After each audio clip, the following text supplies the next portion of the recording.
सरपंचांच्या हत्येची ही घटना ताजी असतानाच तुळजापूर तालुक्यामध्ये सरपंचावरती हल्ला झाल्याची माहिती आलेली आहे। जवळग्याचे सरपंच नामदेव निकम यांच्यावरती प्राणघातक हल्ला झाला आणि पवनचक्कीच्या वादातनं हा हल्ला झाल्याची प्राथमिक माहिती आली आहे।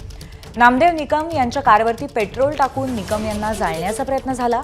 बारुळ गावातून जवळग्याकडे जाताना निकम यांच्यावरती गुंडांनी हल्ला केला। या हल्ल्यामध्ये सरपंच नामदेव निकम आणि त्यांच्याबरोबर आणखीन एक जण जखमी झाले। गावात विजेची समस्या असल्यामुळे नामदेव निकम तुळजापूरला गेल्याचं त्यांच्या आईने सांगितलं।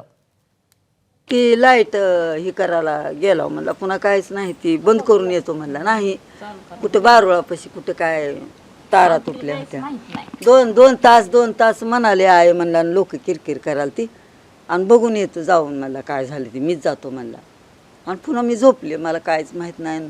पुन्हा आमची दिराची ती सून उठवायला आली, आता तुम्हाला काय माहीत नाही का?